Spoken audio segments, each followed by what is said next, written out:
സങ്കീർത്തനങ്ങൾ 25-ാം അധ്യായം 4-ാം വാക്യം. കർത്താവേ, അങ്ങയുടെ മാർഗങ്ങൾ എനിക്ക് മനസ്സിലാക്കി തരണമേ, അങ്ങയുടെ പാതകൾ എന്നെ പഠിപ്പിക്കണമേ.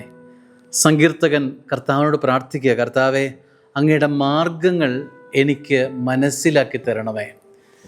സ്നേഹമുള്ളവരെ, നമ്മുടെ ബുദ്ധിക്ക് അതീതമായ ചില കാര്യങ്ങളുണ്ട് എന്ന് നമ്മൾ തിരിച്ചറിയണം. എല്ലാം എൻ്റെ കൺട്രോളിലാണ്, എല്ലാം എനിക്ക് സാധിക്കും, എൻ്റെ കപ്പാസിറ്റിക്ക് ഉള്ളിലാണ് എല്ലാം എന്ന് കരുതരുത്. എനിക്ക്, എൻ്റെ ചിന്തയ്ക്ക്, എൻ്റെ കഴിവിന് ഇതൊക്കെ പരിമിതിയുണ്ട് എന്ന് മനസ്സിലാക്കുമ്പോൾ സ്നേഹമുള്ളവരെ, സ്വർഗത്തിങ്കിലേക്ക് അപ്പോൾ മാത്രമേ മിഴികൾ ഉയർത്താൻ സാധിക്കുകയുള്ളൂ. നമ്മളുടെ സെൽഫ് കോൺഫിഡൻസ് നല്ലതാണ്, നമ്മുടെ കഴിവിൽ നമ്മൾ ശ്രദ്ധിക്കുന്നതും നല്ലതാണ്. പക്ഷേ അതിലപ്പുറത്ത് ഇതെല്ലാം സ്വർഗമാണ് നിനക്ക് തന്നത് എന്ന് വിശ്വസിക്കണം. സ്നേഹമുള്ളവരെ, ഈ സ്വർഗീയ കൃപകൾ നമ്മളിലേക്ക് നിറയണമെങ്കിൽ നമ്മളത് ചോദിക്കണം.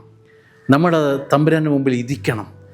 തമ്പുരാൻ്റെ മുമ്പിൽ നിന്ന് ചോദിക്കുമ്പോൾ സ്വർഗം മനസ്സ് തുറക്കും.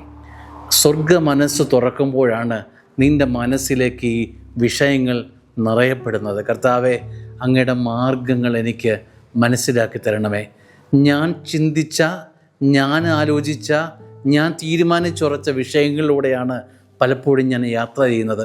ഞാൻ ഒരിക്കലും സ്വർഗ മനസ്സിനെക്കുറിച്ച്, കർത്താവെ, എൻ്റെ ജീവിതത്തെക്കുറിച്ചുള്ള നിൻ്റെ പ്ലാൻ എന്താണ് എന്ന് ഞാൻ ചോദിക്കാറില്ലല്ലോ.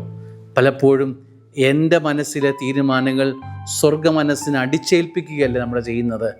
ഇരിക്കാം, ദൈവത്തിന് മുമ്പിൽ ഇരിക്കാം, ചോദിക്കാം, കർത്താവെ, മനസ്സ് തുറക്കണമേ, അങ്ങയുടെ മാർഗങ്ങൾ എന്നെ പഠിപ്പിക്കണമേ.